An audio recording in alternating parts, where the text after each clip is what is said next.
Hayaang dalhin ko kayo sa isang paglalakbay, isang pangyayari na naganap halos 2,000 taon na ang nakalipas, ngunit may malalim na kahulugan para sa kung paano tayo nabubuhay. Naniniwala at kumikilos, kasama ang isa't isa sa kasalukuyan. Ito ang kwento ni Apostol Pablo sa Galatia 2:1-10.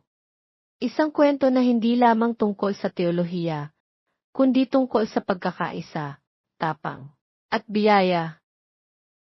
Isipin ito, si Pablo, isang tao na lubos na nabago ang buhay dahil sa biyaya ng Diyos, ay naglalakbay patungong Jerusalem kasama ang dalawa niyang kasamahan si Bernabe at Tito. Si Bernabe ay isang kapwa Hudyo at tagapagbigay ng lakas ng loob, habang si Tito ay isang hentil na mananampalataya. Isang buhay na patunay ng pagiging bukas ng ebanghelyo para sa lahat. Bakit papunta si Pablo sa Jerusalem? Gusto niyang tiyakin na ang ebanghelyo na kanyang ipinapangaral sa mga hentil ay tumutugma sa itinuturo ng mga apostol sa Jerusalem. Pero linawin natin, hindi naghahanap ng kumpirmasyon si Pablo. Alam niya na ang ebanghelyo na dala niya ay direktang inihayag sa kanya ng Diyos. Sa halip, hangad niya ang pagkakaisa. Isang patunay na sila'y magkasama sa iisang takbuhan. Ipinangangaral ang parehong katotohanan. Ngunit isipin ang tensyon sa pulong na iyon. May mga huwad na mananampalataya na nagkukwento sa likod.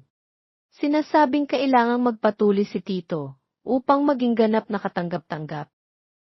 Nais nilang magdagdag ng kinakailangan sa ebanghelyo. Parang sinasabi nilang hindi sapat ang biyaya ng Diyos. Ngunit nanindigan si Pablo. Sinabi niya, hindi. Ang ebanghelyo ay kaligtasan sa biyaya sa pamamagitan ng pananampalataya. Walang dagdag, walang bawas. At narito ang kahanga-hangang bahagi. Sumang-ayon sina Pedro, Santiago at Juan. Iniabot nila ang kanang kamay ng pakikiisa kina Pablo at Bernabe. Kinikilala na ang parehong Diyos na kumikilos sa kanila para sa mga Hudyo, ay siya ring kumikilos kay Pablo para sa mga hentil. Ang ebanghelyo ay hindi hinati ng lahi, kultura o tradisyon. Ito ay at nananatili pa rin isang ebanghelyo para sa lahat. Ano ang ipinapakita ng kwentong ito tungkol sa pagkatao ng Diyos? Una, ipinapakita nito na ang Diyos ay bukas para sa lahat. Ang kanyang biyaya ay walang hangganan, Hudyo man o hentil, mayaman o mahirap, tagaloob o tagalabas. Hindi hinihiling ng Diyos na sundin mo ang mga gawaing itinakda ng tao upang matanggap ang kanyang pagmamahal. Ikalawa, paalala ito na pinapahalagahan ng Diyos ang pagkakaisa sa katotohanan. Hindi nagkompromiso si Pablo at ang mga apostol sa pangunahing mensahe ng ebanghelyo. Mahalagang itaguyod ang katotohanan, ngunit mahalaga rin ang pagkakaisa at pagkakaunawaan. Pangatlo, ipinapakita ng talatang ito na ang Diyos ay patas. Hindi siya nagtatangi at hindi rin dapat tayo magpakita ng paboritismo. Sa kanyang kaharian, walang kami laban sa sila. Ang mayroon lamang ay tayo na naligtas sa pamamagitan ng biyaya. Ngunit hindi lang ito isang leksyon sa kasaysayan, isa rin itong hamon para sa ating lahat. Ano ang magagawa natin mula sa kwento ni Pablo na maaari nating ipamuhay sa kasalukuyan? Una, ipagtanggol ang katotohanan ng may tapang. Sa mundo kung saan malakas ang mga opinyon at madaling natitinag ang paniniwala, tinatawag tayong manindigan sa katotohanan ng ebanghelyo. Katulad ni Pablo, bantayan natin ang kadalisayan nito. At huwag hayaang baluktutin ng kultura o tradisyon ang kapangyarihan nito. Ikalawa, hangarin ang pagkakaisa ng walang kompromiso. Ang pagkakaisa ay hindi nangangahulugang pare-pareho tayo. Nangangahulugan ito ng pagkilala na sa kabila ng ating pagkakaiba-iba, iisa tayo kay Kristo. Magsama-sama tayo sa kabila ng ating mga pagkakaiba. Habang pinanghahawakan ang hindi nagbabagong katotohanan. Ikatlo, mamuhay ng walang pagtatangi.